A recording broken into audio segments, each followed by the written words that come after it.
પ્રગટ ગુરુ હરિ પરમ પૂજ્ય મહંત સ્વામી મહારાજની આજ્ઞાથી ધનુર્માસ અંતર્ગત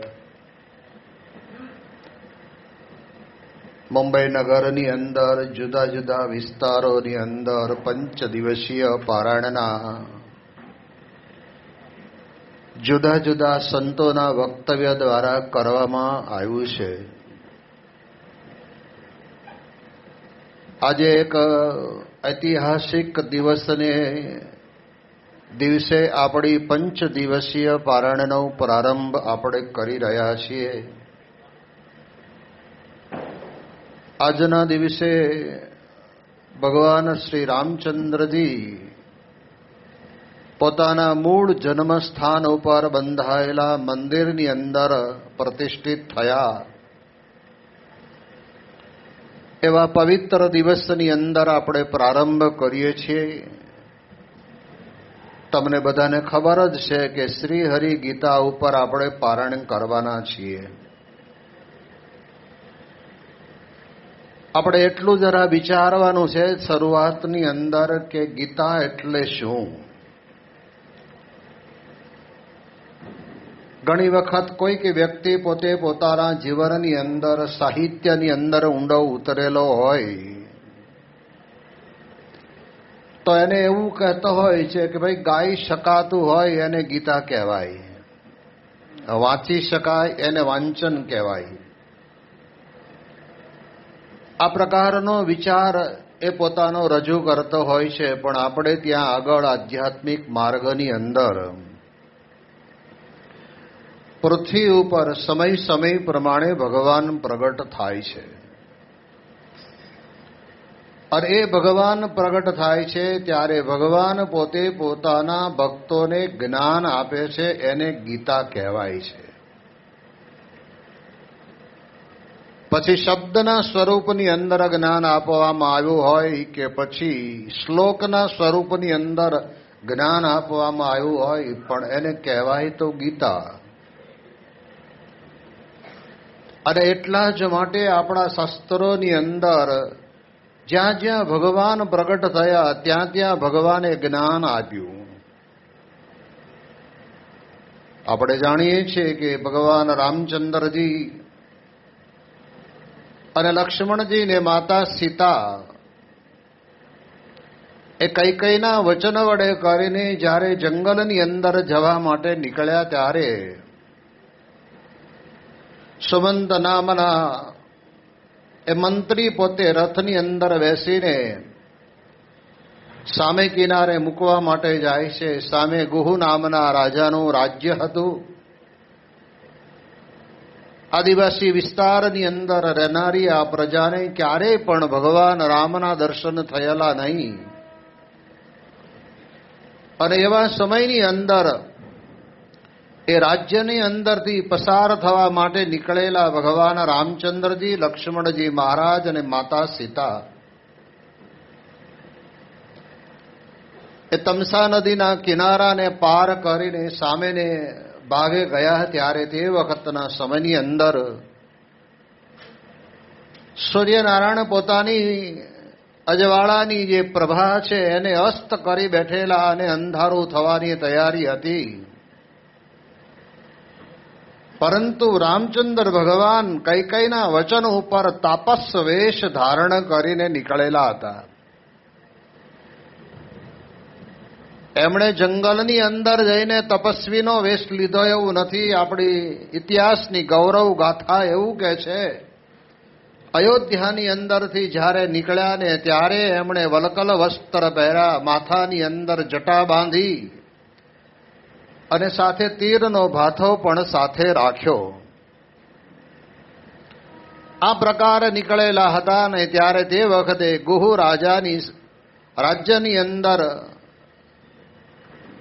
લક્ષ્મણ મહારાજ તો પોતે માતા સીતા ને ભગવાન રામની સેવા માટે થઈને જોડાયેલા હતા. એટલે એમણે ત્યાં આગળ તપસ્વીના વેશની અંદર જ્યારે નીકળ્યા છે ત્યારે કઈ એમણે ત્યાં ગુહુ રાજા પોતાના રાજાના રાજ્યની અંદર રાજ પલંગ ઉપર સુવા માટે લઈ જાય તો ભગવાન જાય પણ નહીં. એટલે રામાયણકાર લખે છે કે દર્ભની પથારી કરી પથ્થરનું ઓશિકું કરીને રામ અને સીતા બે જણા સૂતા છે. જંગલની અંદર આવતી વખતે લક્ષ્મણજીએ પોતે પોતાના હાથની અંદર અંજલિ લઈને સંકલ્પ કરેલો કે 14 વર્ષ પર્યંત ભગવાન રામની સેવા કરવા માટે જાઉં છું. તો હું જાગતો હશું ને ત્યારે તો મને કદાચ જાણપણું રહેશે, પણ હું જ્યારે ઊંઘી જઈશ અને જ્યારે ઊંઘી જઈએ ત્યારે આપણી કલ્પનામાં ન હોય એવી પ્રકારના આપણને સ્વપ્ન આવતા હોય છે. અને એના કારણે કરીને મારાથી ભગવાન રામચંદ્રજીનો દ્રોહ થઈ ન જાય એટલા માટે એમણે સંકલ્પ કરેલો કે 14 વર્ષ પર્યંત સંપૂર્ણપણે નિદ્રાનો ત્યાગ. 14 વર્ષ માટે. અને આજે તો પહેલો દિવસ હતો. ગુહુ રાજાના રાજ્યની અંદર જ્યારે તે વખતના સમયની અંદર લક્ષ્મણજી અને ગુહુ રાજા બંને જણા જાગે છે. ભગવાન રામ અને માતા સીતા સૂતા છે. અને તેવા સમયની અંદર ગુહુ રાજાને લક્ષ્મણજી મહારાજને પ્રશ્ન કર્યો કે જોયું ને, આ રાત્રિનો ઘોર અંધકારની અંદર અમારી નગરીની અંદર પણ લોકો પોતપોતાના સ્થાનની અંદર ઘોર નિદ્રામાં સૂઈ ગયેલા છે. આપણી બાજુની અંદર મર્યાદા પુરુષોત્તમ રામ અને માતા સીતા પણ સૂઈ ગયા છે. માત્ર આપણે 2 જ જણા જાગીએ છીએ. આ પ્રકારની વાત જ્યારે તે વખતે ગુહુ રાજા એટલે લક્ષ્મણજીને કરી, અરે તે વખતે લક્ષ્મણજીએ જે ગુહુ રાજાને જ્ઞાન આપ્યું ને એને લક્ષ્મણ ગીતા કહેવામાં આવે છે. એક ક્લિયર કરેલી જો મનની અંદર ભગવાન આ પૃથ્વી ઉપર પ્રગટ થાય ત્યારે, અથવા તો ભગવાનના સંત પૃથ્વી ઉપર પ્રગટ થાય ત્યારે આપણને જે જ્ઞાન આપે છે એ આપણા માટે ગીતા તુલ્ય છે. અને ત્યારે લક્ષ્મણજી પોતે કહે છે કે હે ગુહુ રાજા, તું જાગેલો કોને કહે છે?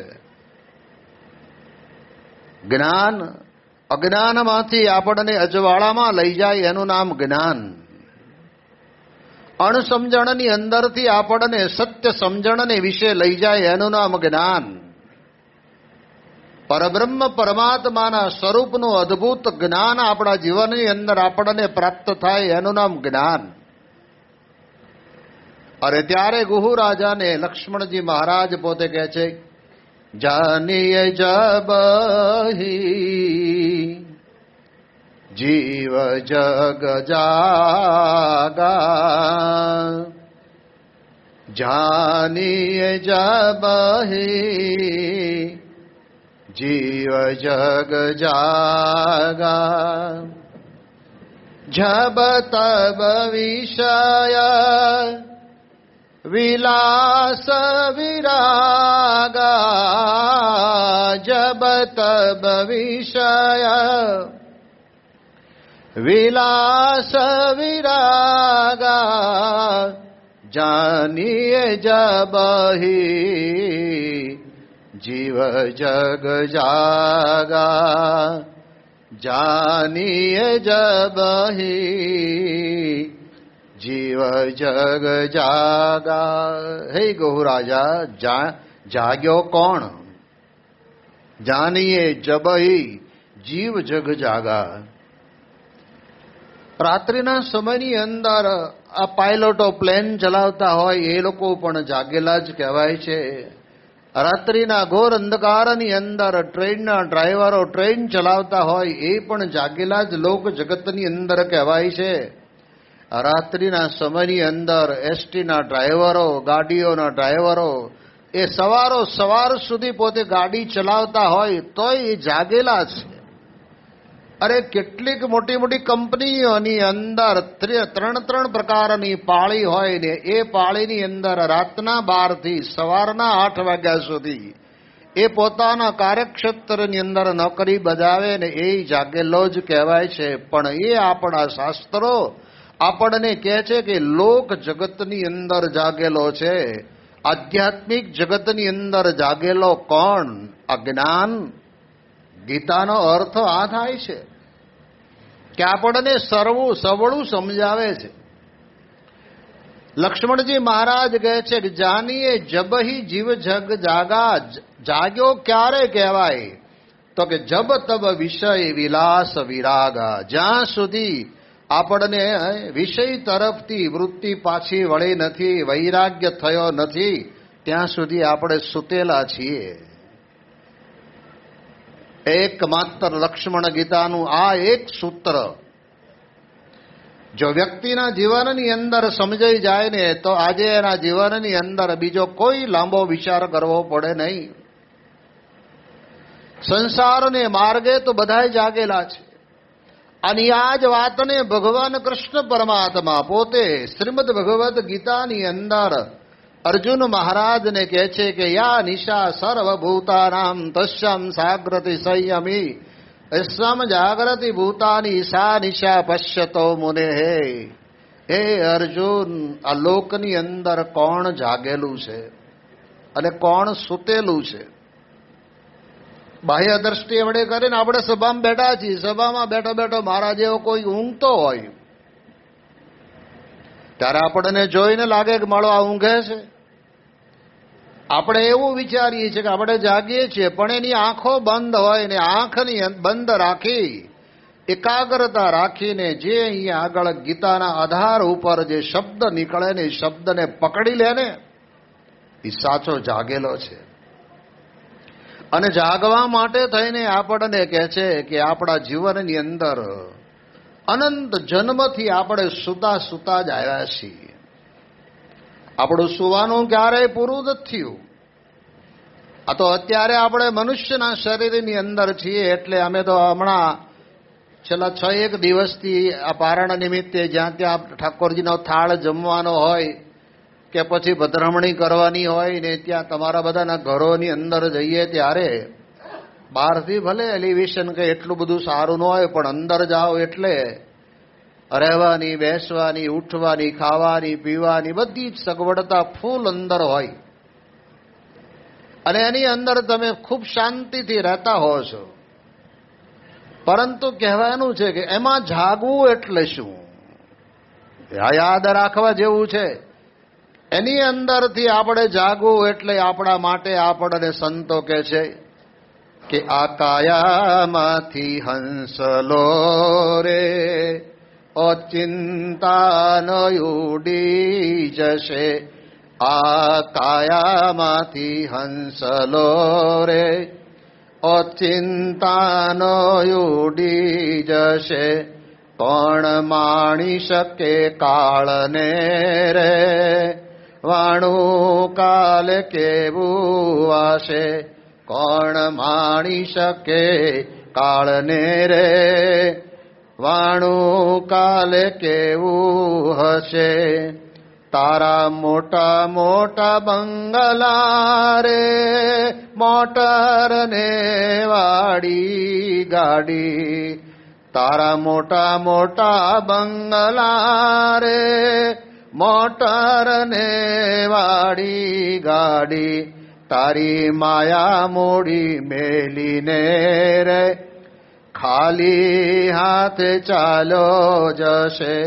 તારી માયા મોડી મેલીને રે ખાલી હાથે ચાલો જશે. આ કાયામાંથી હંસલો રે અચિંતાનો ઉડી જશે. અનુભવની વાત છે આ તો.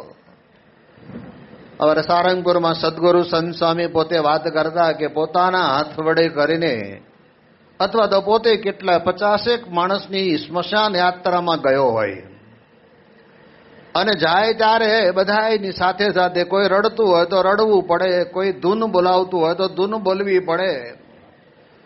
પરંતુ ત્યાં આગળ જાય અને પછી 50 મણ લાકડા લાવીને એની અંદર ખડકીને જ્યારે એની આગ મૂકે ને ત્યારે એમ કે અરે રે રે કેટલું બધું એની પાસે હતું. આ બધું તારી મોટર ને ગાડી ને બંગલા ને બધું પડ્યું રહ્યું, મૂકીને જતો રહ્યો ભાઈ.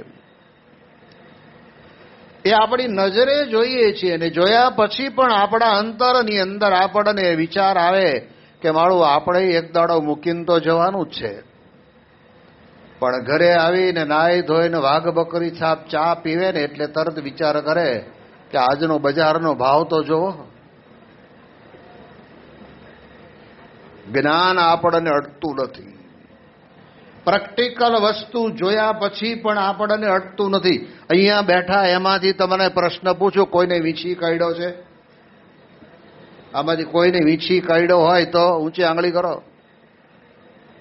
આ ગામડા નાશો એટલે કાઢ્યો છે તમને, બાકી અહીં છે મુંબઈમાં નો આવે આંટો મારવા. હવે માનો કે એમને એકલાને કાઢ્યો છે એટલે એમને ખબર છે કે વીંછી કાઢે પછી શું થાય. તમને બધાને તો કાઢ્યો નથી. એટલે અમારા સ્વામી છે ને અમારી જોડે એક મોટો ડબ્બાની અંદર વીંછી લેતા આવ્યા છે. જયારે અહીંથી બધા છૂટો ને ત્યારે બધાને એક એક હાથમાં આપવાનો છે રમવા માટે. કેટલા લેવા તૈયાર થઈએ? અરે આ તો કાઢે ને તો ચડે, અને એમાં ઠાકરીઓ વીંછી તો પૂંછડેથી આમ ડાંક મારે ને એટલે તો આખા હાથની અંદર કાઢ્યો તો હાથમાં, પગમાં કાઢ્યો તો પગમાં દોડા દોડી એવી કરે ના પૂછો વાત. હવે એ તો કદાચ આપણે જાણીએ અત્યારે એટલું મેડિકલ સાયન્સ આગળ ગયેલું છે એટલે આપણે એની દવા દારૂ કરીએ એટલે ધીમે ધીમે કરતા કરતા એનું ઝેર ઉતરી જાય અને હતા એમનામ થઈ જઈએ. પણ આપણને બધાને સંસારનું એક ઝેર એવું ચડી ગયું છે ને કે જેની અંદર આપણે જીવનની અંદર આપણે એમાંથી પાછા પડતા જ નથી.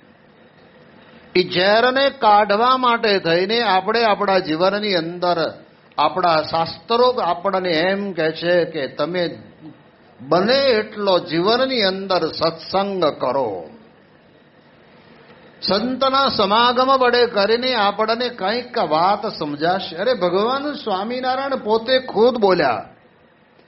ગરડાંત્ય પ્રકરણના 30ના વચનામૃતની અંદર મહારાજ કહે છે કે અમને 5 વાતનું અનુસંધાન રહે છે.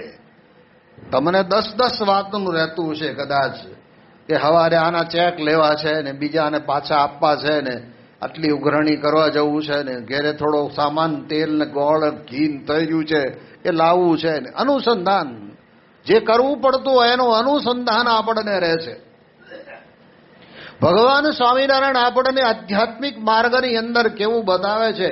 અરે જેમણે 11 વર્ષની ઉંમરે પોતાના ઘરનો ત્યાગ કરી 7 વર્ષ સુધી જેમણે વન વિચરણ કર્યું છે અને એકલા ને અડવાળા પગે જેમણે વિચરણ કર્યું છે એ ભગવાન સ્વામિનારાયણને કે આ લોકની અંદર ક્યાંય બંધન હશે? એ ભગવાન સ્વામિનારાયણ આપણને પોતાને શીખવાડવા માટે થઈને મહારાજ કહે છે 5 વાતની અનુસંધાનની અંદર આપણને એક વાત બરાબર પાક્કી સમજવાની. મહારાજ એવું બોલ્યા કે અમને આ ઘડીએ ને આ ક્ષણે અમારે દેહ મૂકીને ચાલ્યું જવાનું છે એવું અમને નિરંતર અનુસંધાન રહે છે. ચા પીતા પીતા રે આપણને મળવા આવે અડાળી પૂરી થશે કે નહીં થાય? એ તો કપ પૂરો કર્યા પછી એમાંય તર ચોંટી ગઈ હોય ને એમ કરીને જીભે કરીને લઈ લે. જવાનો દેવાય એમના થોડું કઈ મફત દૂધ આવ્યું છે. વિચાર આપણને નથી આવતો. આધ્યાત્મિક માર્ગની અંદર પોતાના આત્મકલ્યાણ કરવા માટે થઈને આપણને વિચાર આવતો નથી. અને એ વિચારને દ્રઢ કરાવવા માટે આપણને આ પ્રકારે શાસ્ત્રોની અંદર બતાવેલું જે જ્ઞાન એને આપણે ગીતા કહીએ છીએ. તો આ પ્રમાણે અહીં આગળ આપણે જાણીએ એ પ્રમાણે લક્ષ્મણ ગીતાની અંદર આપણને એટલું કીધું કે તમને જ્યાં સુધી સંસાર વ્યવહાર પુત્ર કલત્રાદિકને વિશે વૈરાગ્ય નહીં થાય ત્યાં સુધી તમે જાગેલા નથી, ત્યાં સુધી સૂતેલા જ છો. અને એમાંથી આપણે નીકળીને અને તમે જોજો, યાદ રાખો, ભલે તમે એક પરિવારમાં 5 જણા ભેગા રહેતા હો તો તમે 5 જણા એક જ દિવસે ધમમાં જવાના? કોઈનું મૃત્યુ ક્યાં નક્કી છે? કુંભકર્ણ ને રાવણ સરખા કાયા મૂકી ચાલ્યાજી, અરે કળિયા રે છળિયા રે બળિયા ચાલ્યા, તો કે હાથ ઘસીને ઠાલાજી. સુરાસુર ને ઇન્દ્ર ચંદ્ર અવની તે પણ જાશેજી, દાનવને માનવ મરવાનું કહ્યું છે નારાયણ દાસેજી. આને પણ ગીતા જ કહેવાય. નારાયણદાસ નામના ભક્ત છાણીની અંદર થઈ ગયા, પણ એ એવા ભગત હતા કે જેના શબ્દ એક એક આપણને આમ આટીને ચોંટી જાય એવા, કે કુંભકર્ણને રાવણ સરખા કાયા મૂકી ચાલાજી. 1,80,000 વર્ષ જીવવા વાળો રાવણ ગયો. હવે આપણે તો આ બધી સીએનજીની ગાડીઓ આવી છે. હવે તો હારા પેટ્રોલ વાળી ગાડી જે શરૂઆતમાં 1967-68માં અમે દાદર મંદિરમાં આવ્યા ને ત્યારે ₹1 પેટ્રોલ હતું. હવે અત્યારે ક્યાં ગયું કયો? અને એમાંય કેરોસીન તો 50% હોય જ. અને પાછા આપણે બીજું ભેળવીએ કે ના સસ્તું પડે ને, કે પછી ભલે ભાઈ લાયલન પિસ્ટનને જે થવું એ થાય. મારે કહેવાનો અર્થ કે છે કે એ આટલું જીવો અને છતાંય તે એને મરવાનો તો વારો આવ્યો જ છે. એટલે એટલા માટે થઈને એવા ગયા અને આપણે જવાના છીએ. આવા જ્ઞાન રૂપી જેટલા પદો છે ને એની અંદર પણ આપણે વિચાર એવો કરવાનો જીવનની અંદર કે આ લોકની અંદર આપણે આવ્યા છીએ તો આ બધું છોડીને જવાનું છે. તો શા માટે બંધાઈને રહેવું? બંધાઈને રહેવું શા માટે?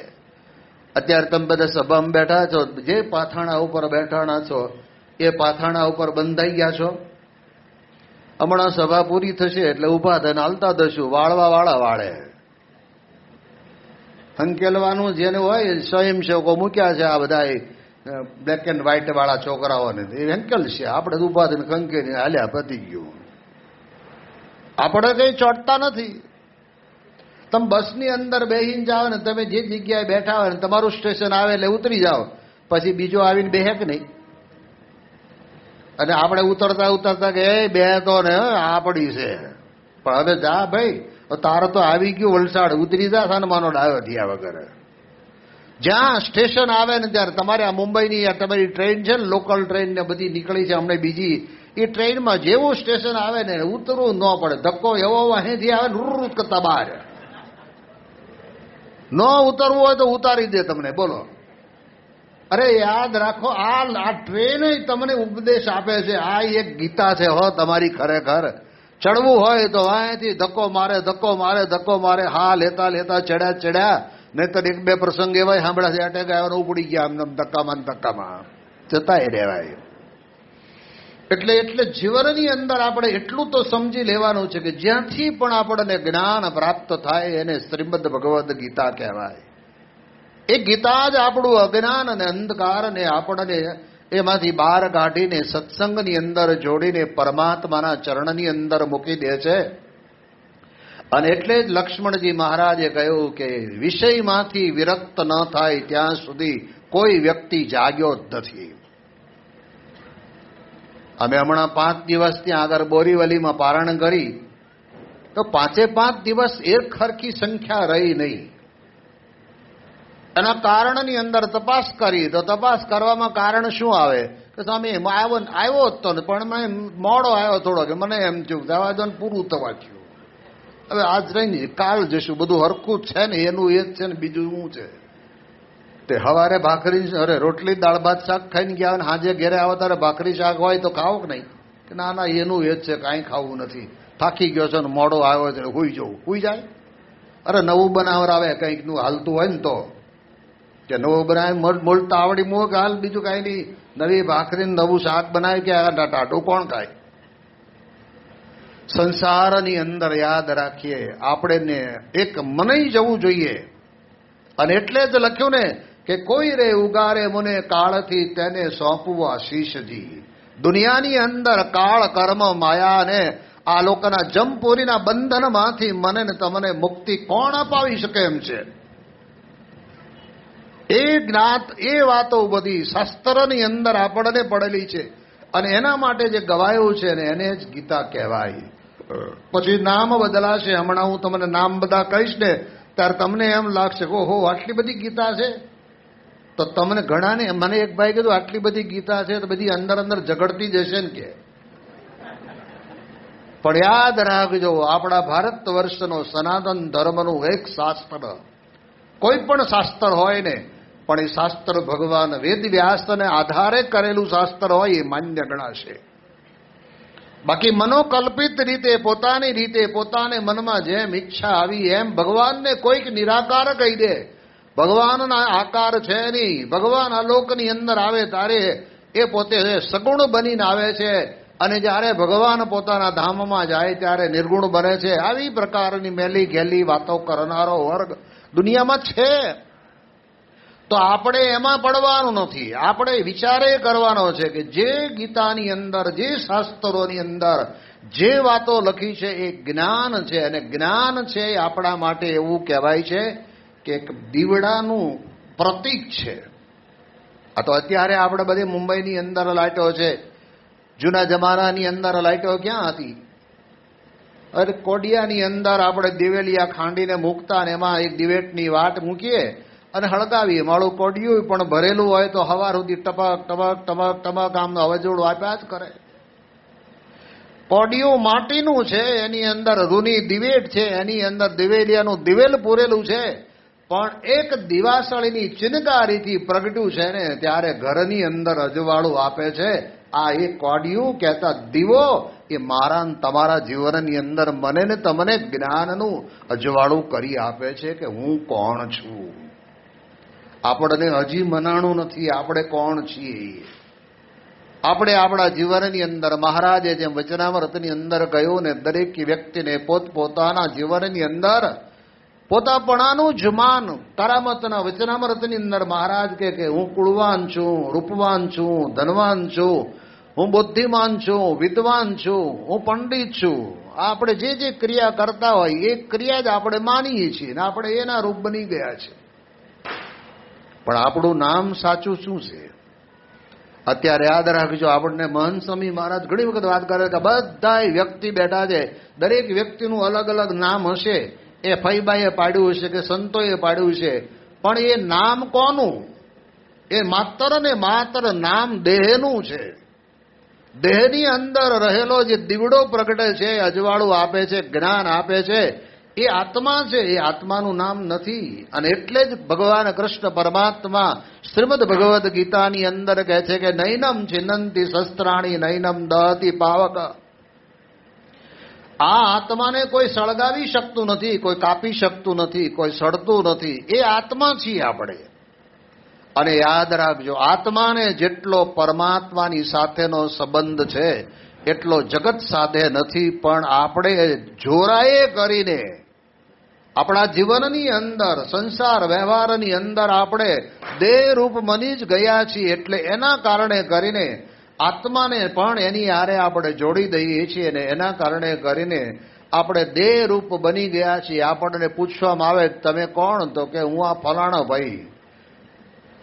નામ આપણું છે બરાબર છે, પણ અંદર રહેલો આત્મ તત્વ જુદો છે. અને એટલે નરસિંહ મહેતા જુનાગઢની અંદર બોલ્યા કે જ્યાં લગી આત્મ તત્વ ચીનો નહીં ત્યાં લગી સાધના સર્વ જૂઠી. ગમે એટલી સાધના કરો ને, ગડબડ યાત્રા કરો, ઊંધે માથે લટકી જાઓ, ઉપારી ઉપર તપ કરો, પણ આત્મજ્ઞાન ન થાય ત્યાં સુધી નકામું. એ આપણને શ્રીમદ ભગવદ્ ગીતા આપે છે. જ્ઞાન એ આપણને એ આપે છે. અને અજવાળું ભલે ને અંધારું અત્યારે થયું, ચાલો માનો લાઈટ ગઈ અને આપણે બધા બેઠા છીએ, પણ બધાની પાસે મોબાઈલમાં ટોર્ચ છે એટલે તરત જ ચાલુ કરશે. તો એના કારણે કરીને આપણે કોણ કોણ ક્યાં ક્યાં બેઠા છીએ એની તો આપણને એટલા અજવાળામાં તો એટલી તો ખબર પડે કે નહીં.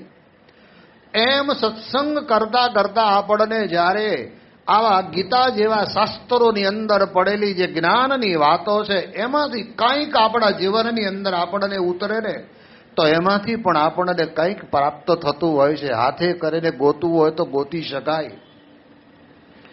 રોજનો કહેવાય છે ને કે અનુભવ માણસ માત્રના જીવનની અંદર પથારીમાં સૂતા હોય ત્યારે જ ખબર હોય કે ડાબી બાજુ બાથરૂમ છે. રાત્રે લાઈટ ગઈ, બાથરૂમ જવું પડે એવું હોય તો અનુમાન. જોજો, યાદ રાખજો બરાબર. હવે અનુમાન એટલે તરત પલંગનો આપણો પાયો છોડી દઈએ અને ધીરે રહીને બાજુમાં દિવાલમાં આવે એટલે દિવાલે હાથ અડાડતા અડાડતા અડાડતા જ્યાં બારણું આવે ત્યાં બારણું ખોલીએ. બારણું ખોલ્યા પછી વળી અંદર જઈએ. અંદર ગયા પછી આપણે બાથરૂમ જ ખાલી પેશાબ પાણી જ કરવા હોય તો કરી લઈએ, નળથી સાફ કરીને પાણી ઢોળીને ફળી પાછળ બંધ કરીને પાછા અનુમાનમાં આવીને પાછા ખાટલામાં હુઈ જવાય. એટલું તો તમે અનુમાન પણ એ રોજનું થયું છે ત્યારે. જ્યારે આ તો 12 મહિને એક વખત ગયા ધનુર્માસમાં પારાયણ થઈ હશે, તે હવે આ બીજો ધનુર્માસય પૂરો થઈ ગયો ને એની ઉપરના દાડા હાલ્યા અને એમાં પાછી આ પારાયણ આપણે શરૂ કરી છે. તો એ 12 મહિના સુધી આપણે અનુમાન કેટલું ચાલશે? કારણ કે આપણે બધે ફરવાનું, બધે જવાનું, બધું જોવાનું, બધું ખાવાનું, બધું સાંભળવાનું. તમે કલ્પના કરો, ટ્રેનની અંદર બેઠા હોય ને તમે બેઠા બેઠા તમે એકલા જો, બાજુ 2 જણા બેઠા હોય, બે જણા શેર બજારિયા હોય, તે વાતો કર્યા જ કરે, આના આટલા, નાના આટલા, નાના આટલા. તમારે સાંભળવું ન હોય તો સાંભળવું પડે કે નહીં? અને ઘણી વખત તો એવું થાય, સાંભળતા સાંભળતા એમ થઈ જાય ધંધો બદલવા જેવો છો. મારા આ 2 શેર બજારિયા અત્યારે કહે છે કે મારું અત્યારે આના ભાવ તો એટલા ઉંચકાણા છે કે વાત જવા દો.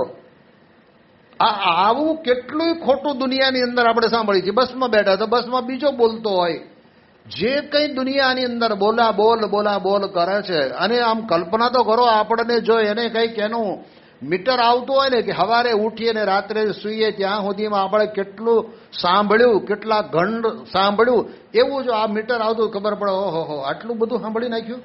કારણ વગરનું, આપણે કાંઈ કામનું ન હોય ને તો એ કારણ વગરનું આપણે સાંભળી નાખ્યું હોય.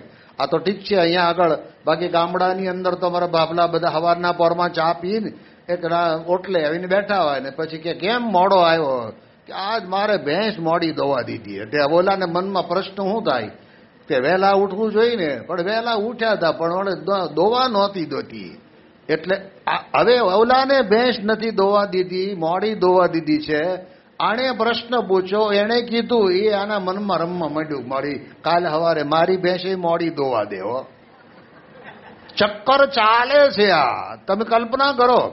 અને એમ કરતા કરતા વાતો કરે, અલગ મલગનું કોણ આવ્યું ને કોણ ગયું ને શું થયું ને કેમ થયું, એની અંદર જ મારા બાબલાઓ બેઠા હતા. પછી બપોર 12 વાગે એટલે રંડીકા પછાડતા નીકળે, હાલો બપોરે હવે રોંઢા કરવાના ટાઈમ થયા એમ કરીને ક્યાંય ઘેરે ખાઈને વળી થોડો ઘણો ઢાળો કરીને પાછા 3 વાગે ચા પીને આવીને બેહે.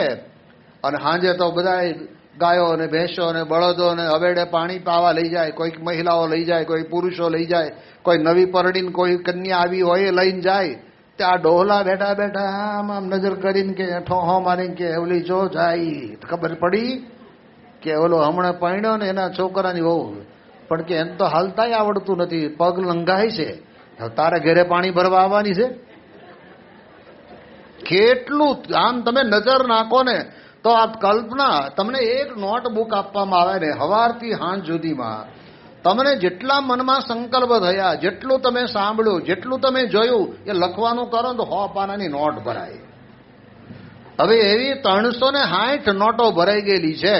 અને 12 મહિના પછી પાછી આવી પારણનો વારો આવ્યો છે. અને એમાંય આપણે હજી તો અડધા જ આવ્યા છે એમ કે, હજી તો આખા તો આવ્યા નથી, આવે તારે આછા આવે. તો જેટલા આવ્યા એટલા ને રહ્યા એટલા રહ્યા.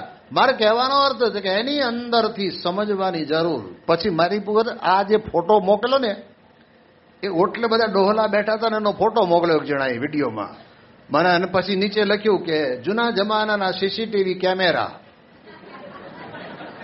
આખા ગામની ખબર હોય ને તમે, કોણ નીકળ્યું ને કોણ ગયું ને કેટલો ઉતાવળો ગયો ને હારે કોણ કોણ હતા ને, બસમાંથી ઉતર્યા હતા ને બસમાં થેલી લઈને જતા હતા ને ઘરે ગયા ત્યારે મૂળાના પાંદડા બહાર લટકતા હતા, ત્યાંય ખબર હોય એને. એટલે મૂળા લઈ ગયો તો ભલે લઈ ગયો, તારે ક્યાં લેવા જવા છે. પણ આ જ ધ્યાન તમે જુઓ, નવરા બેસે આ જ વસ્તુ ચાલે છે. ગુણાતીતાનંદ સ્વામીનો બાળપણનો પ્રસંગ આપણે સાંભળીએ ને ત્યારે એમના જીવન ચરિત્રની ગૌરવ ગાથામાં આપણને સમજાયું છે કે એક વખત એ મૂળજી ભગત પોતે ત્યાં આગળ ગામમાં કોઈ સંતો આવ્યા છે, એટલે ભજન કીર્તન ચાલતા હતા. ભગવાનના ભક્તને તો ભજન કીર્તન થાય ને એમાં અનેરો આનંદ આવે. કથા વાર્તા થાય, ભજન કીર્તન થાય, એ ભગવાનની મૂર્તિનું ચિંતન થાય, એની અંદર તો ગોળ મટોળ થઈ જાય. તો મૂળજી ભગત બહુ નાના હતા અને ત્યાં ગયા અને કડતાલ લઈને ત્યાં તો રામધૂન ચાલતી હતી ને એની અંદર બરાબર લાગી ગયા. અને મૂળજીભાઈના પિતાજી ભોળાનાથ પોતે ગોતતા નીકળ્યા, ગયેલા છોકરો ગયો ક્યાં? એમ કરતા કરતા તપાસ કરી બે ત્રણ છોકરાને પૂછ્યું સાહેબ કે ગામને પાદર ઓલો તંબુ બાંધ્યો ને ત્યાં ઓલા મહાત્મા આવ્યા છે ને ત્યાં આગળ જઈને ભજન ગાય છે. મૂળજીભાઈના પિતા ભોળાનાથને એવું થયું કે અત્યારથી નાનપણમાં અત્યારે તો રમવાનું કરવાનું, આનંદ કરવાનો હોય, મામા માસી ભાઈ ફુવાન ત્યાં જવાનું હોય, એ સરસ મજાનું ચૂરમું ને લાડવા ખાવાના હોય, એ પડ્યું મૂકીને આ તું અહીંયા મંજીરા લઈને ક્યાં બેહી ગયો? એટલે ભોળાનાથ તો ત્યાં ગયા અને અંદર જઈને બોલાવીને કહ્યું, બેટા અત્યારે તો આનંદ કરવાનો હોય અને ભજન કરવા શું બેઠો? ભજન તો પછી કહે છે ને કે ગઢપણની અંદર થશે, અત્યારે ભજન કરવાનું ના હોય. એવું ભોળાનાથે કીધું ને ત્યારે તે વખતના સમયની અંદર મૂળજી ભગત વિવેક ખાતર બોલ્યા નહીં. ઘરે આવ્યા, ઘરે આવીને વાળું પાણી કરીને ધીરે રહીને બાર પછી રામજી મંદિરને ઓટલે આવ્યા ને ત્યાં 70, 75, 80, 85, 90, 95 સુધીના બધા વડીલો બધા પાઘડા મૂકીને બેઠેલા રામજી મંદિરને ઓટલે. હો પાછા બીજે ક્યાંય નહીં, બેહવાની જગ્યા એ જ. અને ત્યાં બેઠેલા ને ત્યાં બેઠા બેઠા અલગ મલકની વાતો કરે. હવે એ અલગ મલકની વાતો કરે ને ત્યારે તે વખતે મૂળજી ભગતે એમના પિતાને કીધું, પિતાજી તમે કહેતા હતા ને કે ગઢપણ આવે ને ત્યારે જ ભગવાન ભજાય, કે આ બધા ભગવાન ભજેશ? આના ખેતરમાં આટલું પાકશે ને આના ખેતરમાં આમ થશે ને આના છોકરાને ઓલી છોકરીને કોક ઉપાડી ગયું ને કંઈક આવી જ બધી વાતો ચાલતી હતી. અને એમાં ભગવાનને કરવું એવું. અને સાંજે આરતીનો ટાઈમ થયો એટલે પૂજારીએ બેલ માર્યો, વોર્નિંગ બેલ વાગે ને કે ભાઈ હાલો 5 મિનિટ પહેલા આરતી થશે.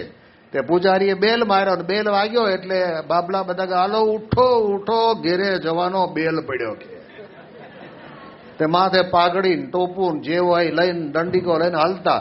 બચારો રામજી મંદિરની અંદર પૂજારી એકલો પેલા આરતી કરી લે, આરતી કર્યા પછી નગારો વગાડી લે, નગારો વગાડે પછી ઝાલર વગાડે, ઝાલર વગાડે પછી ટોકરો વગાડે, ત્યારે એની આરતી પૂરી થાય. હવે આ 50 જણા બેઠા હતા રામજી મંદિરને ઓટલે, પણ આરતીના ટાઈમે કે હાલો હાલો ઘેરે જવાનો બેલ પડ્યો. ત્યાં નિશાળમાં ભણતા વિદ્યાર્થીઓને ઘેરે જવાનો બેલ પડે ને એમ માણસ માત્રની જિંદગી આમ જ ચાલી જાય છે, યાદ રાખજો. હવે એને જ્ઞાન નહીં મળે ને ત્યાં સુધી શું કરશે? અજ્ઞાનની અંદર માણસ પોતાના જીવનની અંદર પોતે જીવે છે. અને એટલા જ માટે થઈને આ ભારત વર્ષના ઇતિહાસની અંદર ભગવાન સ્વયં સમય પ્રમાણે પ્રગટ્યા છે. અને પ્રગટ્યા છે એમણે પોતે એવી ગીતા આપી છે એવું નથી. આપણે જાણીએ 5મા સ્કંદની અંદર ભાગવતની અંદર ઋષભદેવ ભગવાનનું આખ્યાન આવે છે. ઋષભદેવ ભગવાન એ 24 અવતારમાંના એક અવતાર પણ ગણાય છે. જૈનોની અંદર તીર્થંકર તરીકે એમને પણ 24માં ગણે છે. પરંતુ જે તે હોય તે આપણે એના માટે કોઈ પ્રશ્ન નથી. પરંતુ એમને ત્યાં આગળ ઋષભદેવ ભગવાનને ત્યાં 100 દીકરાઓનો જન્મ થયો. અને જન્મ થયા પછી થોડા મોટા થયા એટલે ભગવાને વિચાર કર્યો કે મારે આ બધાને ભગવાનમાં જોડવા છે. મહારાજે વચનામૃતમાં લખ્યું છે, વાંચ્યું હોય ને ખબર હશે, પ્રથમના મારા ખ્યાલ મુજબ 70મું વચનામૃત. તમારે ત્યાં દીકરાનો જન્મ થાય એટલે દીકરા શું તારું નામ, દીકરા શું તારું નામ, દીકરા શું તારું નામ, જે નામ નક્કી કર્યું હોય, ચિંટુ કર્યો, પિન્ટુ કર્યો હોય, પછી જે પાડ્યું હોય એ બોલ આપણે પૂછ કરીએ. એ નામ તમે જેમ પાકું કરાવો છો ને એમ ભગવાન ઋષભદેવજીને એમ થયું કે મારે મારા 100 દીકરાને મારે આત્મજ્ઞાન પ્રાપ્ત કરાવવું છે અને ભગવત જ્ઞાન પ્રાપ્ત કરાવવું છે. અને એ વખતે બ્રહ્માવર્ત નામના દેશની અંદર લઈ ગયા. અને ત્યાં આગળ જઈને ઋષભદેવ ભગવાને કીધું કે નાયમ દેહો દેહ બાજાંદ્ર લોકે કષ્ટાન કામાન અર્હતે વિડભુજામે તપો દિવ્યમ પુત્ર કાયેન સત્વમ શુદ્ધેદ્યસ્માદ બ્રહ્મ સૌખ્યમ તનંતમ. આમ ભાગવતની અંદર 5મા સ્કંદની અંદર 5મા અધ્યાયના પહેલા શ્લોકની અંદર એ 100 દીકરાઓને પ્રભુએ જ્ઞાન આપ્યું. અને આને ઋષભ ગીતા કહેવાય છે. જેમાં આપણે લક્ષ્મણ ગીતાની વાત સાંભળી, ભગવદ્ ગીતાની થોડીક જ વાત સાંભળી છે, પણ 5મા સ્કંદની અંદર આને ઋષભ ગીતા કહેવાય છે. હવે આમાં કહે છે શું કે હે દીકરાઓ, મનુષ્યનું શરીર આપણને પ્રાપ્ત થયું છે તે વિષ્ટાના ખાનારા ભૂંડ પણ વિષય ભોગવે છે, તો વિષય ભોગવવા માટે આપણને મળ્યું નથી.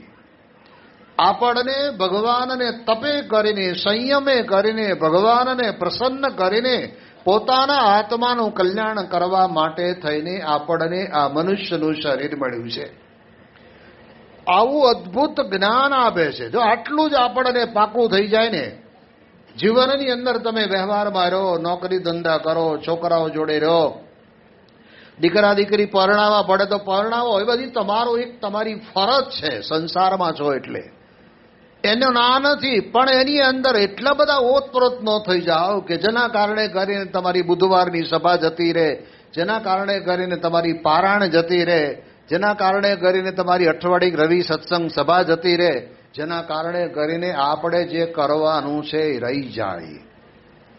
યોગી બાબા બહુ મજાની વાત કરીને કહેતા કે ગામડામાં એક જણો હટાણું કરવા માટે ગાડું લઈને જવાનો હતો. એટલે આખા મહેલાની અંદર બધાને ખબર પડી કે રામજી ગાડું લઈને જાય છે. તો કે તમે ગાડું લઈને આવશો કે હા? તો કે અમારો 10 કિલો ગોળ લાવશો કે લેતા આવશું? લખો 10 ગોળ, 10 કિલો ગોળ. બીજો કે 10 કિલો ખાંડ, ત્રીજો કે 5 કિલો ચા, ચોથો વળી કે અમારા કે 2 મણ ચોખા, બીજો વળી કે મણ ઘઉં.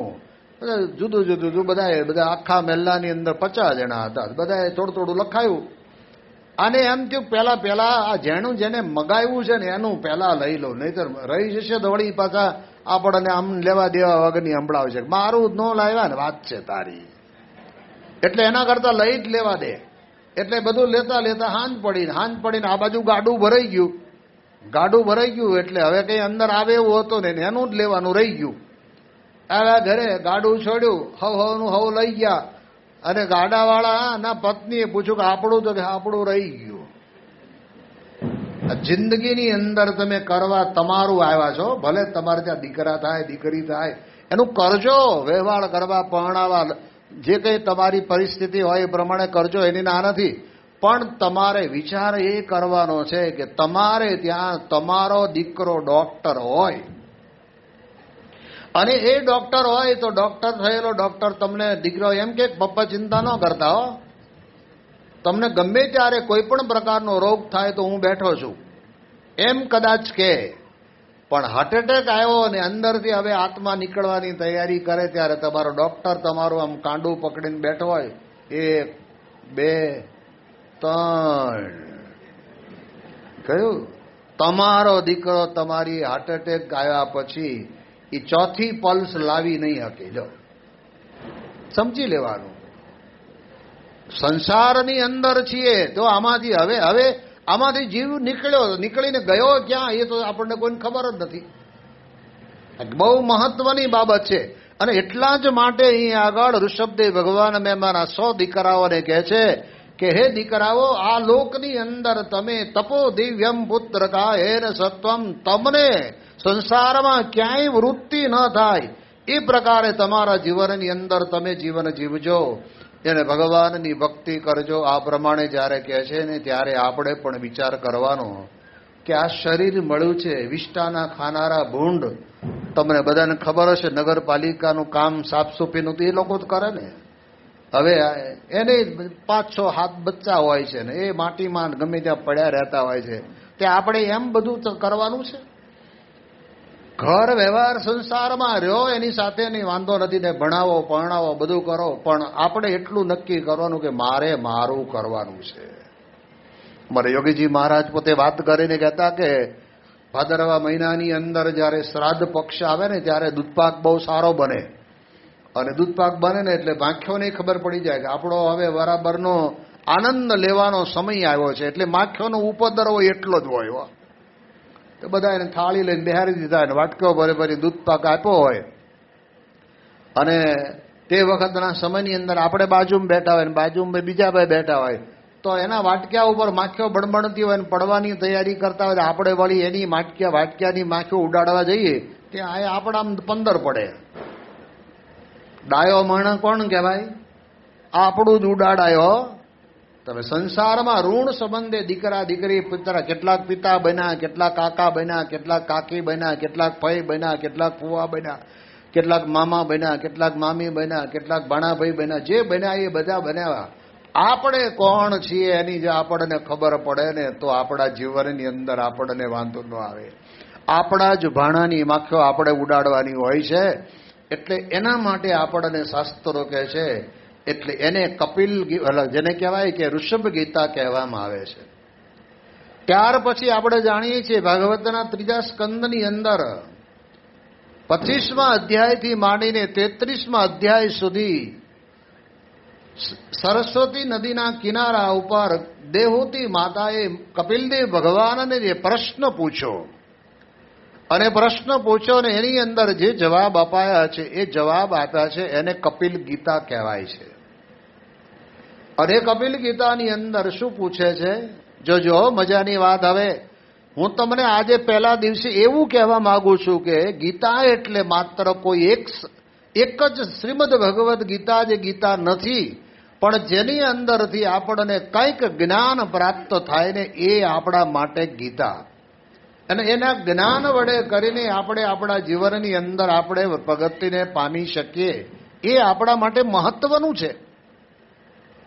અને આપણે જાણીએ એ પ્રમાણે તે વખતના સમયની અંદર દેવહૂતિ માતાએ પ્રશ્ન પૂછ્યો કે હે દીકરા, મારો અબળાનો દેહ, કરદમ ઋષિ તો તારા પિતા આપણને મૂકીને નીકળી ગયા છે, તો હવે મારું કલ્યાણ કેમ થશે, આવો પ્રશ્ન પૂછો. અને ત્યારે તે વખતના સમયની અંદર દેવહૂતિ માતાને કપિલદેવ ભગવાને જે જ્ઞાન આપ્યું એને કપિલ ગીતા કહે છે.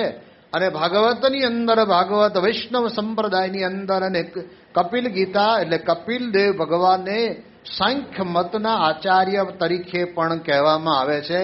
એમાં એને સાંખ્યનું જ્ઞાન પણ આપ્યું છે. આની અંદર વાત તો કરી કે જેવી દેહના સગા સંબંધીની સાથે પ્રીતિ છે, એવી પ્રીતિ ભગવાન અને ભગવાનના પરમ એકાંતિક સંતની સાથે થઈ જાય ને તો કહે છે કે તમારું મોક્ષનું દ્વાર ઉઘાડું થઈ જાય. આ જ્ઞાન જોઈ લો, વિચાર કરવા જેવી બાબત છે. ઘણી વખત જ્ઞાન કેવું છે, સવળું છે. હમણાં સંતોને એક બહુ સરસ મજાનો એક પ્રસંગ હમણાં સાંભળ્યો. એક લગભગ 10,000 રૂપિયાનું તાળું દરવાજે મારેલું, એટલું મજબૂત તાળું હતું ને. હવે ચાવી કઈ ગાડી વાળી મુકાઈ ગઈ કે ખોવાઈ ગઈ ખબર નહીં. એટલે એને હવે દરવાજો તો ખોલવો હતો, એટલે ખોલવા માટે થઈને એ હથોડા લઈને ટીપા ટીપ કર્યું, પણ કઈ તાળું ખુલ્યું નહીં. હથોડા કેટલાય તાળાએ ખાધા, માર ખાધો, છતાંય ખુલ્યું નહીં. એમાં વળી ભગવાનની ઈચ્છા એવી થઈ, વળી કોકને ચાવી મળી ગઈ તો તાળાની નાકુચાની અંદર ચાવી નાખીને એક આંટો ફેર્યો છે, તાળું ખુલી ગયું. હથોડા મારવા કેટલા અઘરા પડ્યા, તાળું તૂટ્યું નહીં. અને ચાવી મળીને આમ ફેરવું ને જ્યાં તાળું ખોલી ગયું, ફકલન દરવાજો ખોલીને અંદર, અને તાળું માનો કે કદાચ તૂટ્યું, નકુચો ખોલીને તમે અંદર જાઓ. હવે એ તાળું ખોદી ફરીને બીજી વખત મારવા માટે કામમાં આવે નહીં. પણ ચાવી આપણને મળી જાય ને તો એ તાળું તમે જેટલી વખત મારવું એટલું મારો, જેટલી વખત બંધ કરવું એટલું કરો, જેટલી વખત ખોલવું એટલું ખોલો. ચોમાસામાં કાટ લાગ્યો કેરોસીન લગાવો, કચુડ કડતું ઉઘડે, એમાં નવું શું છે. પણ કહેવાનો અર્થ કે ચાવી, એમ આપણને આ જ્ઞાન ગીતા છે એ ચાવી આપે છે. આપણે આખું સમજવાનો પ્રયત્ન કરવાનો જ નથી. જીવનની અંદર, આપણા જીવનની અંદર આપણે આટલું જ સમજવાનું છે તો કે આ મનુષ્યનું શરીર આપણને મળ્યું છે એ માત્ર આ વિષય ભોગવવા માટે નહીં. તમારા મુંબઈની અંદર તો, મુંબઈના નામે તો આખા ગુજરાતની અંદર કેટલી બધી પ્રકારની આઈટમો વેચાય છે. મુંબઈ પાઉંભાજી, મુંબઈ ચાટ ને મુંબઈ પછી દાબેલી, અને એક બે જગ્યાએ તો એમ વાંચ્યું મુંબઈ હેર કટિંગ સલૂન. એટલે આ મુંબઈ વાળો અહીં આવ્યો, મુંબઈના નામે જ હાલે છે. હવે આ બધું તમે વિચાર કરો તો આ બધુંનો ભોગ ભોગવશું તો આપણે ક્યાં પછી જવાના છીએ. એટલે આપણી વૃત્તિ ભગવાનમાં રહેવાની છે. એટલે તપો દિવ્યમ પુત્ર કાયેન સત્વમ શુદ્ધે યસ્માત બ્રહ્મ સૌખ્યમ તનંતમ. એટલે અહીંયા જેમ જેને કહેવાય કે ઋષભદેવ ભગવાને કહ્યું, એમ કપિલદેવ ભગવાને માતાને કહ્યું કે માતા દેહના સગા સંબંધી, એની સાથે આપણને જેવી પ્રીતિ છે એવી પ્રીતિ આપણને ભગવાનના સંતની સાથે થવી જોઈએ. સએવ મોક્ષ દ્વારમ અપાવ્રતમ. પછી સાધુ મળ્યા એટલે આપણું મોક્ષનો દ્વાર ઉઘડી ગયું એમ સમજીને માતા દેવહૂતિને કપિલદેવ ભગવાન એટલું જ કહે છે. તો શું કહે છે કે દેહના સગા સંબંધીમાં પ્રીતિ કેવી છે કયો? તમારે કોઈને અનુભવ કરવો પડે એમ છે? બધાને છે. અત્યારે તમે બધા અહીં બેઠા છો આ કથાની અંદર, પણ તમારો કોક નાનો બાળક તમારા આટલા બેઠામાંથી કોકનો, બધાનો નથી કહેતો, કોકનો નાનો બાળક મહિલા મંડળમાં બેઠો હોય ને એ પાછો ઊંચો નીચો થાય કે મારા પપ્પા પાસે જવું છે, મારા પપ્પા પાસે જવું છે. એટલે મહિલા મંડળમાં ધક્કો મારે કે જા. એ ધક્કો મારે ને આવે ને આમ અહીંયા આટલામાં કંઈક ઉભો રહે, ગમે ત્યાં બેઠા હોય ને તમને ગોતી કાઢે. બોલો. અને ગોતી કાઢે ને પાછો આવીને સીધો ખોળામાં જ બે. તમને તેમ થાય કે આયાસ હરખાએ બેહવાની આવી હતી, ત્યાં વળી આવીને આ બેઠો. તે મણ જેટલો વજન તો થઈ ગયો હોય એટલે એ પાછું બેહવાનું. ત્યાં તો થોડી વારની અંદર તો પાછો છોકરો આમ ધીમે કરતો કરતો ત્રાહો થતો ખોળામાં હોઈ ગયો હોય. પછી આપણે આપણું ખમીસ ઉડાડી દઈએ ને એના માથા પર હાથ ફેરવીએ ને પછી એને આમાં પગ ઉપર ઠંડી લાગતી હોય તો આપણે આપણો ખીચાનો રૂમાલ લાવીને ઢાંકીએ ને. આ કેવી દેહના સગા સંબંધી હારે હેત થઈ ગઈ છે. પણ બીજાનો કોકનો છોકરો આવીને તમારા ખોળામાં બેઠો હોય તો એ આઈ ક્યાં આવ્યો? તારા પપ્પા પાસે જાને, હવે છોકરો જ છે, એમાં બીજું ક્યાં કઈ છે? પણ પોતાના દેહના સગા સંબંધીઓ, આ સગા સંબંધીની વાત તમને કરું ને બહુ મજાની વાત છે. એમાં આપણે એટલા બધા લાગી ગયેલા છીએ ને કે એમાંથી છૂટવું બહુ અઘરું છે. અમે જે જગ્યાએ જ્યાં પારણ કરીને પારણની અંદર પારણ ચાલતી હતી ને આમાં એક ભાઈ આવ્યા એટલે આગળ આમ થોડીક જગ્યા હશે એટલે બેસવા માટે આગળ બેઠા આવીને. એટલે જે બેઠા હતા ને એના ઢીચણ ઉપર અડધો પગ, આ બાજુના ભાઈ ના ઢીચણ ઉપર અડધો પગ, એટલે હાંકડી જગ્યા બોલા ગોઠવાઈ ગયા. બે બાજુ વાળાને મનમાં એમ થાય કે નથી આપણે આને કોઈ દી જોયો, આ પહેલો વહેલો આવ્યો હશે અને આ માળો આપણા ઢીચણ ઉપર ઢીચણ ચડાવીને બેઠો છે અને પાછો આમાં કરતો કરતો હરકતો જાય છે ને આપણને ધક્કો મારતો જાય છો. એટલે મનમાં તેમ થાય કે આગળ બેહવું હતું ને તો વહેલું આવવું જોઈએ ને. હવે ચાલુ સભામાં તો ક્યાં એને કંઈ આપણે પૂછ્યું ભાઈ પાછળ જાઓ ને એવું કેવું ક્યાં? આમ કરતા કરતા તો મનમાં તો એવી બરાબરની આ લાગી ગઈ હતી ને કે હવે બહાર નીકળે એટલે વાર છે. અને ત્યાં તો પછી સભા પૂરી થઈ એટલે પ્રસાદ વિતરણ હોય, કંઈક ખમણ હોય કે પાઉં હોય કે દાબેલી હોય કંઈક હોય, એટલે નાસ્તા માટે બધા ભેગા થઈ ગયા. એમાં આવડા બે જણા નક્કી કરું આને પૂછવું છે કોણ છે. પહેલી વહેલી વખત આવેલો માણસ એટલે ધીરે એને પૂછ્યું કે ભાઈ શું તમારું નામ? પછી ત્યાં આગળ તો પછી થોડોક આમ પારો ઠંડો થઈ ગયો હોય એટલે નામ પૂછે, ગામ પૂછે, શું કરો, તમારા દીકરા કેટલા? મારે 2 દીકરા. તમારા દીકરા? મારે 2, એક દીકરી ને એક દીકરો. તમારે? કે મારી 1 દીકરી ને 1 દીકરો. તો હું ભણે? કે દીકરી ડોક્ટરનું ભણે. તમારો દીકરો હું ભણે? ડોક્ટરનું ભણે છે. તો પછી આપણે આગળ વાત ચલાવી છે કે કાલ બેન ભેગા કરી? બેન ભેગા કર્યા, 2 જણાને બેન અનુકૂળ આવ્યું. એક જ વિષયમાં ડોક્ટર હતા ને બેયની આમ ઉંમરમાં બીજી ત્રીજી રીતે રૂપ રંગરાંગી અંદર રૂપિયો નાળેર દેવાઈ ગયું. અને બીજે દિવસે સભામાં ઓલા ભાઈ જે આવીને બેઠા હતા ને પેલા એ આવીને બેઠેલા અને બાજુમાં રૂમાલ મૂકી રાખ્યો. તો લોકો ભાઈ આવ્યો કે એ ભાઈ બેહવા દે. અરે વેવાઈ આવવાના છે કે ભાઈ બોથામાં દીકરો તો તમારે ઘેરે જન્મ લે ત્યારે તમારો કહેવાય, પણ આ તો તમે વેવાઈ બનાવો ને પછી વેવાઈ. અને વેવાઈ એટલે પુરુષોત્તમ નારાયણ આવ્યા એટલે એની હારે હારે ખભે ને રૂમાલ નાખીને હારે ફરવું પડે ને ગામમાં જ્યાં જ્યાં લાગતું વળગતું ત્યાં હારે લઈ જવા પડે ને. કેટલી માથાકૂટ છે. તો આપણને આગળ કહે છે કપિલદેવ ભગવાન દેવહૂતિ માતાને કહે છે કે દેહના સગા સંબંધી ઉપર જેવું હેત, એવું હેત ભગવાન અને સંતને વિશે કરે તો એને સ એવ મોક્ષ દ્વારમ અપાવર્તમ, એને કલ્યાણનો માર્ગ ખુલી ગયો. તાળું તોડવું ન પડ્યું, સીધી ચાવી આમ ચાવી ભરીને કટક લઈને તાળું ખુલી જાય, વાર ના લાગે. તો આપણને આ ગીતા છે ને આ પ્રકારના જ્ઞાનની વાતો કરે છે. એટલે એ દ્રષ્ટિથી આપણે વિચાર કરવાનો. તો અહીંયા આગળ આપણને કપિલ ગીતાની અંદર ભગવાન કપિલદેવજીએ સત્પુરુષને વિશે પ્રીતિ કરવાની વાત કરી અને આત્માને વિશે આપણે આત્મારૂપ બનીને પરમાત્માની ભક્તિ કરવાની વાત કરી. અને ત્રીજી વાત, જગત ખોટું છે, નાશવંત છે, એની પણ વાત કરી. એને ગીતા કહેવાય છે.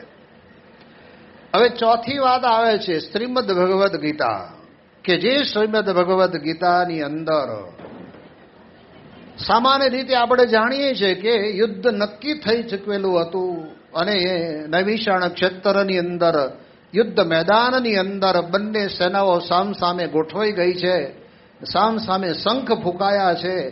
ભગવાન કૃષ્ણ પરમાત્મા અર્જુનના સારથી બન્યા છે અને તે વખતે એ યોદ્ધા તરીકે રહેલા અર્જુન મહારાજ પોતે કૃષ્ણ ભગવાનને ઓર્ડર કરે છે કે મારા રથને આ બે સેનાની વચ્ચે લઈ જઈને મૂકો, મારે જોવું છે મારે કોની કોની સામે લડવાનું છે. અને ત્યારે તે વખતના સમયની અંદર કૃષ્ણ ભગવાન બે સેનાની વચ્ચે રથ લાવીને ઊભો રાખીને મૂક્યો ને ત્યારે અર્જુને આમ પણ જોયું, આમ પણ જોયું, આમ પણ જોયું. અને સામે પક્ષે ત્યાં જુઓ તો તમે દુર્યોધનના રાજ્યની અંદર દ્રોણાચાર્ય, કૃપાચાર્ય, દાદા ભીષ્મ, કર્ણ, વિકર્ણ, આ મોટા મોટા રથી મહારથીઓ હતા અને બધા હગા ભાઈઓ. હવે એવા સમયની અંદર અર્જુનના મનની અંદર એક મોહ વ્યાપ્યો. જો યાદ રાખજો, માણસને જુદી જુદી પ્રકારના મોહ વ્યાપે છે કે મારે મારવાના નથી, મારવા દો. અને ત્યારે આવો મોહ વ્યાપ્યો અને મોહના કારણે કરીને ભગવાનને કે રથ લઈ લો. રથ લેવરાવી લીધો પાછળ, અને પાછળ જઈને અર્જુન આમ પલોઠી વાળીને બેહી ગયા. કૃષ્ણ ભગવાન કે શું થયું? કે મારે નથી લડવું. એટલે આટલા બધા વાજા વાગી ગયા. સામે 11 અક્ષણ એની સૈન્ય તૈયાર થઈ ગયું. સામે વાળાના સારથીની હારે એના જેને કહેવાય ને કે યોદ્ધાઓ, અને શંખ ફૂંકાઈ ગયા. અને અત્યારે તું લડવાની ના પાડે, તને ખબર તો હતી લડવાનું તો છે જ. અને એટલી બધી વાતો કરીને ત્યારે તોય અર્જુન કહે છે કે ના, મારું મહન ના પાડે છે. મને એવો મોહ વ્યાપ્યો છે કે સંબંધીને મારે મારવા નથી. અને ત્યારે ભગવાન કૃષ્ણ પરમાત્માએ જે જ્ઞાન આપ્યું ને, એ કયું જ્ઞાન કે હે અર્જુન, આ તારા મતે તને જીવતા દેખાય છે, આ બધાય મરેલા છે. તમે જો સમજી લેજો, દરેક વ્યક્તિ દુર્યોધન લોભમાં મરેલો છે. કૃપાચાર્ય ને દ્રોણાચાર્ય પોતે દુર્યોધનનું અનાજ ખાધું છે, એટલે એના કારણે કરીને એમાં લોભાઈથી મરેલા છે. અરે દાદા ભીષ્મ જેવા ભીષ્મ પણ જેનું અનાજ ખાધ્યા પછી એ દુર્યોધનના પક્ષની અંદર ગયા છે. ત્યારે આપણને ખબર પડે કે બધા મરેલા છે. હવે તારે મરેલાને મારવાના છે અને તારી પાસે તો ગાંડીવ ધનુષ્ય છે, તો શું કામ ચિંતા કરે છે? એમ કરીને ભગવાન કૃષ્ણ પરમાત્માએ એને વાત કરી, પણ તોય મનની અંદર જોઈએ એવું બળ આવતું નહોતું ને. અને ત્યારે કૃષ્ણ ભગવાને ધીરે રહીને કીધું કે હે અર્જુન, મારા ને તારા તો અનંત જન્મ થયા, જેને તું દેખતો નથી ને જેને હું દેખું છું. અને ત્યારે અર્જુનને મનમાં એમ થયું કે આ તો અમે હારે ને હારે રમીએ છીએ, હારે ફરીએ છીએ, અને એક મારા ને તારા અનંત જન્મ થયા, જેને દેખતો નથી ને હું દેખું છું, ભગવાન દેખે છે. અને ભગવાને જે આ વિરાટ સ્વરૂપ બતાવ્યું ત્યારે ખબર પડી કે આ તો કાંઈક આપણા કરતા જુદા છે. અને એના કારણે કરીને પછી ભગવાને વિરાટ સ્વરૂપ સમાવી દીધું. અને ભગવાન કૃષ્ણ પરમાત્માએ બહુ અદ્ભુત જ્ઞાન આપ્યું. આ જ્ઞાન પણ આપણને આપણા જીવનની અંદર સમજવા જેવું છે. અને અર્જુનને કીધું કે હે અર્જુન, સર્વધર્માન પરિત્યજ્ય મામેકમ શરણમ વ્રજ, અહમ ત્વામ સર્વ પાપેભ્યો મોક્ષયિષ્યામિ મા શુચ. સર્વ ધર્મનો ત્યાગ કર. એટલે નાવું ધોવું, પવિત્રપણે રહેવું, એનો ત્યાગ કર નહીં. મનની અંદર મનથી નક્કી કરેલા જે ધર્મ આપણે માની બેઠા હોય, તમે જોજો ઘણી વખત મસાલા ખાવા વાળા હું કે આ આપણો ધર્મ જ છે, આપણે ખાવાનો જ હોય કે એમ આવી રીતે પોતાની રીતે શાસ્ત્ર વિરુદ્ધ, શાસ્ત્રમાં મળતું ના આવતું હોય એવી પ્રકારનું દૂષણ લઈને ફરતો હોય. અને એવો મનસ્વી માણસ હોય ને એને મનનું ધાર્યું કહેવાય. જ્યારે અર્જુને મનનું ધાર્યું શું? મારે નથી લડવું. એ તારું મનનું ધાર્યું મૂકીને તું મારે એકને જ શરણે આવ. ભગવાન કૃષ્ણ પરમાત્માએ 700 શ્લોકની અંદર 61 વખત 61 વખત એવું કીધું છે કે અર્જુન તું મારું જ ભજન કર, મારે જ શરણે આવ, મારો જ નામનો જાપ કર. આવી રીતે 61 વખત કીધું છે. એક જ મામ એકમેવ શરણ, બીજા કોઈને શરણે નહીં, તારે કોઈને શરણે જવાની જરૂર નથી, હું તારી જોડે બેઠો છું. એમ આવી પ્રકારનું એક કલ્યાણ માટેનું એક સાધન જેને કહેવાય ને કે ભગવાન કૃષ્ણ પરમાત્માએ અહીંયા આગળ અર્જુનને બહુ સારી રીતે સમજાવી દીધો. ત્યારે આપણે એને શ્રીમદ ભગવદ્ ગીતા કહીએ છીએ. બીજી વાત ભગવાન કૃષ્ણ પરમાત્મા અર્જુનને સમજાવે છે કે હે અર્જુન, દેવી એશા ગુણમયી મમ માયા દુરત્તયા મામે વે પ્રપજ્યંતે માયા મહેતામ તરંતી તે. આ ત્રિગુણી માયાનું કોઈ તરી શકતું નથી. જેની માયા ઉપર આપણે, માયાને તરવા ઉપર આપણે હરિગીતાની અંદરથી 4 દિવસ માટે આપણે જે લાભ લેવાના છે એની વાત ભગવાન કૃષ્ણ પરમાત્માએ પણ શ્રીમદ ભગવદ્ ગીતામાં કરી અને કીધું કે ત્રિગુણી માયાને કોઈ તરી શકતું નથી. મામ એવ પ્રપજ્યંતે, ભગવાન પોતે છાતી ઉપર હાથ મૂકીને કહે છે કે અર્જુન જે મને પામે ને એ માયાને તરી જાય છે. યાદ રાખજો, ભવસાગર તરવો બહુ અઘરો છે, પણ કહે છે કે માયાને તરવા માટે જો પુરુષોત્તમ નારાયણનું શરણું સ્વીકારી લીધું ને તો પછી આપણે કાંઈ બાકી રહેતું નથી. એટલે દેવી યેશા ગુણમયી મમ માયા દુરત્તયા મામે વે પ્રપજ્યંતે માયા મહેતામ તરંતી તે. તો મારી માયાને આવી રીતે તમે તરી શકો છો. એ પ્રકારે કૃષ્ણ ભગવાને ગીતાની અંદર આ જ્ઞાન આપ્યું અને એને અંતે છેલ્લા અધ્યાયની અંદર કૃષ્ણ ભગવાન અને અર્જુને આ જ્ઞાન સાંભળ્યા પછી એવું કીધું કે હે મહારાજ, કરીશે વચનમ તવ, તમે જેમ કહેશો એમ કરીશ.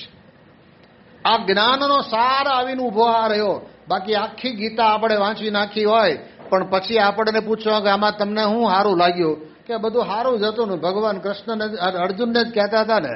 એટલે અર્જુનને કહેતા હતા નહીં, આપણને કહે છે કે આપણે કંઈક છોડો.